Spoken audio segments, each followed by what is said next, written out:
So we're working on the 86 Monte build. We've got the turbo somewhat level. We're kind of messing around with this. Blew through on a weld, naturally. My favorite thing to do. But yeah, we've got a little bit more cutting to go. And I'm sure this will fit under the hood of the Monte. Yeah, definitely. Definitely gonna fit under the hood. Should be set.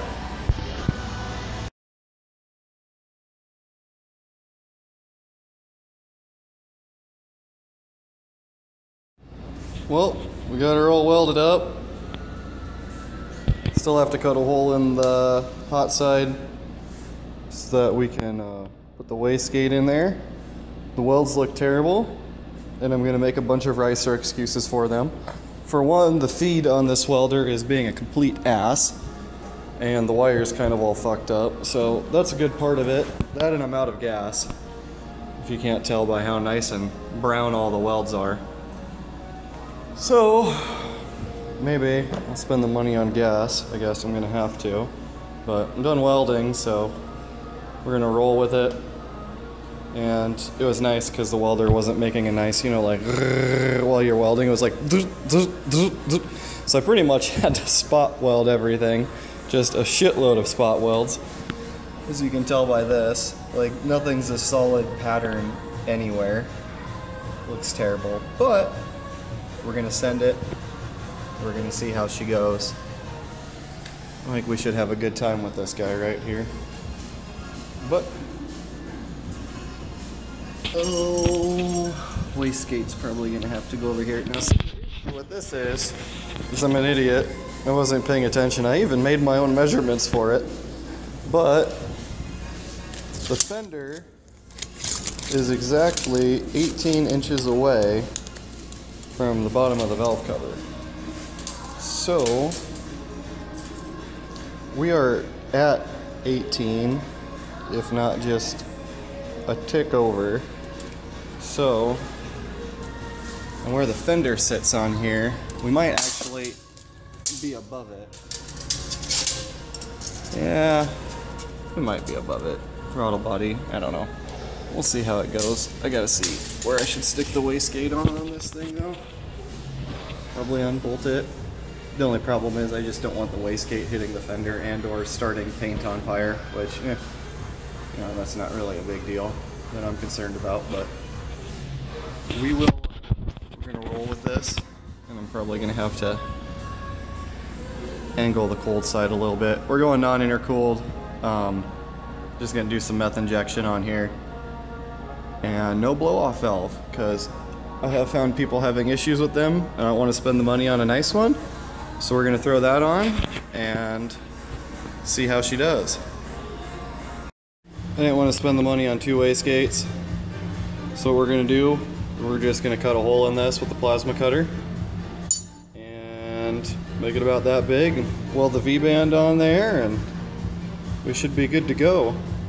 Then we don't have to worry about putting two on there. And from what I was seeing on the Sloppy Mechanics page, apparently this is a pretty reliable way of putting a wastegate on, so we'll stick it here. Hopefully it fits in the car. Hopefully we have enough room. Just such a little baby turbo housing. But these are cheap, and if I ever upgrade the turbo, all I'm going to have to do is just go out, buy another one of these. No big thing. It's VS Racing as well, so VS Racing turbo, VS Racing wastegate. We'll see how both of these two do. I even got this one used off of Craigslist for like 200 bucks. It's a GT45, so throw that on there, see how she does, and I will I'll continue more once I have that on there. Well, we're off to a good start. I'd probably be through the thing already if I wasn't popping the circuit breaker, but I just let the air compressor fill up, and trying to cut this is really kind of fucking me over, so I gotta cut the little sides off on each side like this. I didn't get any videos because I wanted to get it welded while it was still warm. It looks like I missed a little bit here, but you get the point. Get it while it's warm so that you don't have to get the cast super heated, or else you have to stick it back in the oven to weld on it. But so far so good. We'll see if that flange actually ends up being flush with the wastegate when we put it on there. but we're gonna hit it with a little bit more weld and see how she does. Opened it up a little bit. Just hit it with a die grinder, cleaned it up enough to where I can actually get to it. Put a little more weld on there. Still looks terrible. I mean, weld porn, right? Not the word for that? But got all the slag cleaned out. I'm letting it cool off so I can actually handle it. Try to get in there as much as I can with the air blower and keep cleaning her out and bolt it back on and we should be set. I don't know how flat this ended up being, but I think with the V-band we should be good. It must not have warped too bad because it's sitting on there really nice and flush, so we're going to send it back towards the exhaust and maybe run a pipe back or either run it with it. We'll see which route we go for the wastegate on here. Alright, so here we are. I think we have the wastegate properly mounted on here now. Everything seems pretty decent. Welds still look terrible. But on the bright side, I mounted this thing high enough up that I can run the oil drain back to the valve cover, which I've seen a lot of people who do return pumps are able to do that. And look at this. This thing has 180,000 miles on it. Pulled the valve cover, haven't touched anything cleaning it. Look at that. Isn't that pretty? So, but this isn't the engine going in the Monte. We're using one from a place that I got some engines from that I got screwed on, so we'll see if the 4.8 handles. So these aren't perfect by any means, but I'd like to show you what adjusting your welder can do. This on here, the adjustment for the pull on this thing was loose, like very loose. Apparently worked itself off over time. That would explain why it wasn't catching very well and wasn't bringing me a very solid wire, but yeah, so you can see, and obviously these beads aren't anything to brag about, but sure as shit are a lot better than the ones that are on the exhaust right now, so I guess you live and learn. That one blew through a little bit, but I had the heat setting pretty high.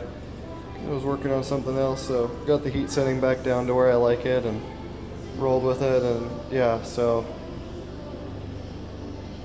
always adjust your welder before you start welding. But when it's on your own project and you don't really give a shit, because that's how all of your own projects look, it's perfect. It's absolutely perfect. Because if you didn't know, people actually get more upset when you beat them with really shitty looking stuff. So the better looking it is, the less bad they feel about getting beat by it. So even though this looks kind of cool right here, this angle, I'm pretty happy with how that turned out. You can see from the side angle that it's not going to even be near the intake, so we shouldn't have to worry about heat. The radiator support is about there, so I think this weekend we're going to bring the engine down and actually have some motivation now since I worked on this, and bring the car down and get her stuck together and just leave it on the fuel system it's on and throw the 3-bar map on there and see if we can get it up around 7 or 8 PSI without running out of fuel and see how she goes. I'd also like to point out that every cut that I made on that exhaust piping was with this $20 bad boy. Chicago Electric could probably be my sponsor.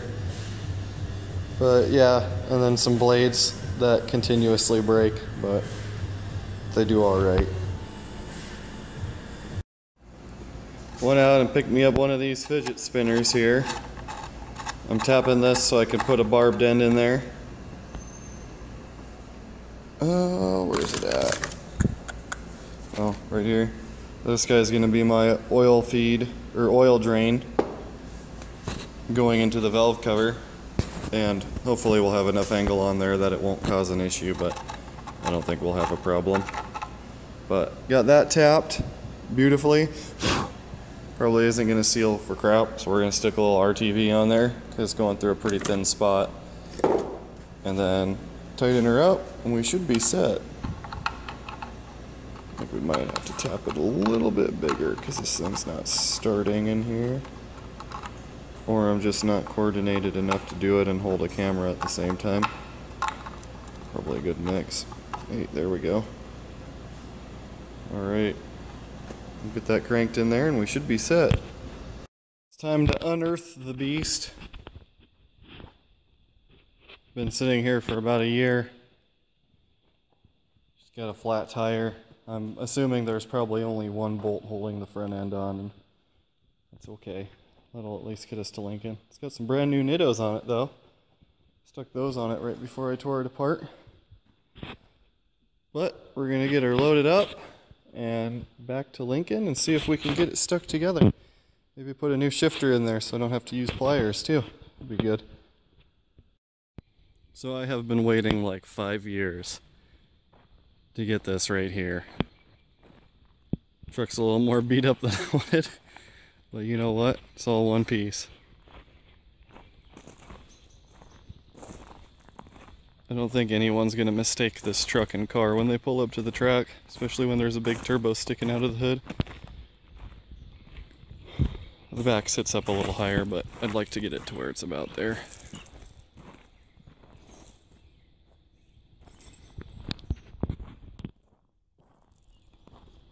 But little rundown of this car as it is right now. Got some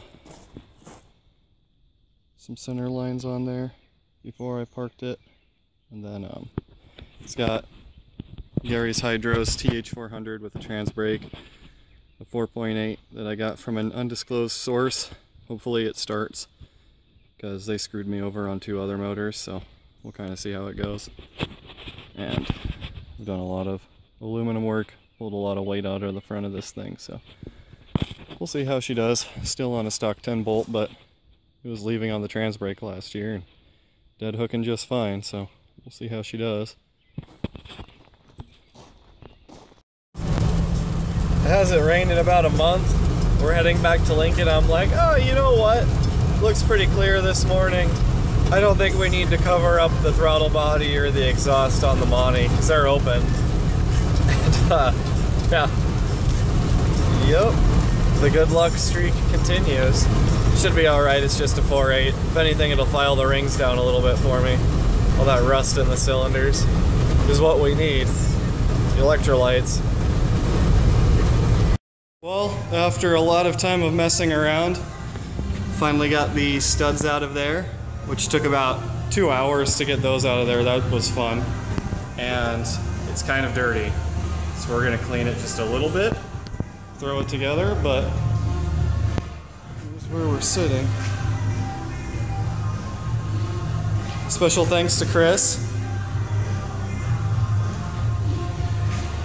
He likes being on camera, so.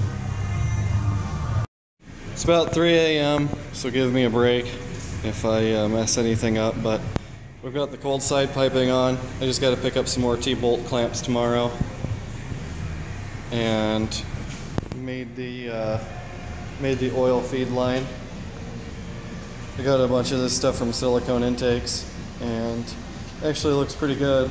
I thought the gold and blue was gonna look terrible on here, and actually, for some reason, it fits pretty well. And everything's bolted on. We got to do the feed line yet. I haven't decided if I want to put the wastegate back into the pipe, or if I just want to throw it straight out the side. So I'll have to figure out what's going on with that, but we have plenty of fender clearance on here, which I was hoping was going to be the case, so I can put a bigger turbo on if ever needed. But so far all we have to do yet is I need to change the rails out, throw my flex fuel injectors in, and put all the wiring back on and put all the little accessories back on, and we should be good to go. Went out, got some exhaust. We're running her up like that. I think that's just about perfect. I need to weld in the O2 sensor bung, and I'm deciding if I want to put the wastegate into the exhaust. So we'll kind of see how that goes. Otherwise I might just dump it out the side, but I'd like to keep it somewhat quiet. Just a little tip on the LS stuff. Always take the time to manage to fill it through this little top neck over here, or else you're going to run into issues with it not bleeding out. Because unless you have a system where you're filling it through the reservoir off to the side, no coolant gets on the other side of the thermostat to heat it up. So it just sits there and bakes the air, and you end up having to squeeze the upper hose about 7 million times just to get enough coolant in there to make it worth doing anything. So that's always my suggestion. Fill it through this top spout, then stick the hose back on and continue filling with the funnel. Well, I haven't got any videos since I got it running 2 days ago, but she's all good. She's pretty much dialed in. I'm going to add some more timing in once I get an intake air temperature sensor on it. And also what I was running into is I'm running out of fuel up top, right around like 5,300 RPM. We're really losing it. So I've just been shifting early. You know, that's how it should go, right? But the main issue is because it's boost creeping so bad. I thought that we were going to be around like 8 PSI because that's what the gate had. And I knew that these wastegates sometimes had a little bit of creep to them. So I'm like, oh, you know, like 10 or 12 won't be anything terrible. And I did the number conversion of where I was running out of fuel at, and it's right around 17 PSI. So a little baby 4.8 that has actual low miles on it, hasn't had the rings gapped. It's surviving. Everything's doing okay. We've got good oil pressure, and air-fuel ratios aren't too bad. I'm gonna get a full-time wideband in this thing, see how she does, but so far it's up and running. It's pretty much been getting the weirdest looks from everybody, which is great. I love it. I've had a bunch of people come up to me and talk to me, and I had one little kid at Hy-Vee today point at it and look at his grandparents and go, "That's a crazy car." So it's been interesting, but it's running pretty good. So I'll get more videos of it actually doing some pulls later.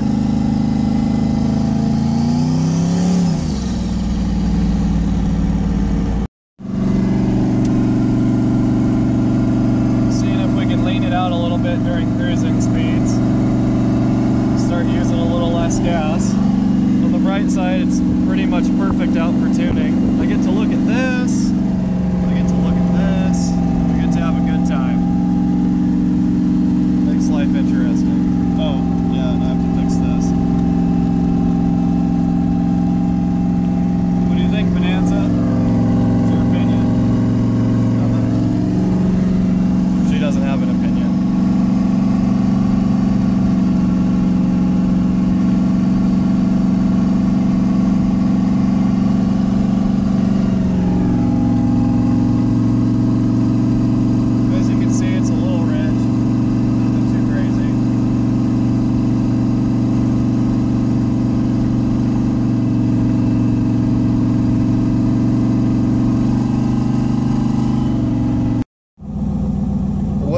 I took my mom for a ride in this thing, and I might have got on it more than I should have. I definitely revved it out past where I wanted to, but it kind of developed a rattle noise afterwards, and it was every rotation, so I assumed maybe it dropped a valve and it was just smashing it into the head or something. But it doesn't have any misfires. It's running perfect. There's no blow by like it knocked off a chunk of a ringland or something. So far everything's good, and the rattle kind of just went away. So all I can imagine is the fact that I may or may not have been driving a lot of gravel this weekend, and I don't really have a filter on the turbo. So we maybe got some gravel in there, and it just kind of bounced around inside of the engine until it found its way out of the exhaust. Or something's terribly wrong, but it was definitely every rotation. So it was, you know, it was something rod related or piston related, or, you know, it was hitting something. But there's no signs that anything's wrong, so I can't imagine there being a big issue. We'll see if we can make it back to Clarkson with this thing.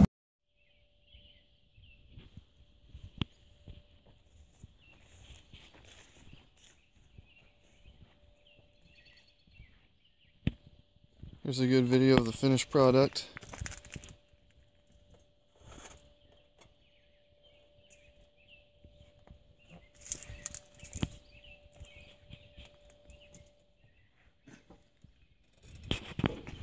Relocated the coils down here. Both sides. She's ready to go. Got the Cadillac creeping in the background, but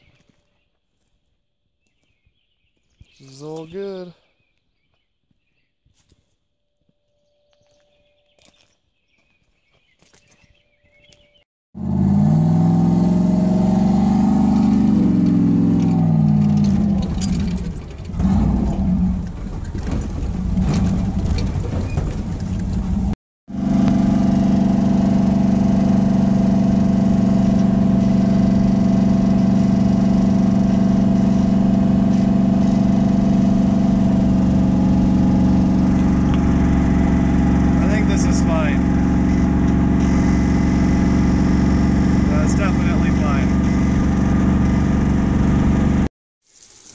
There's definitely something wrong, knocking somewhere, so we're going to try to cool her off enough to where we can work on it without dying.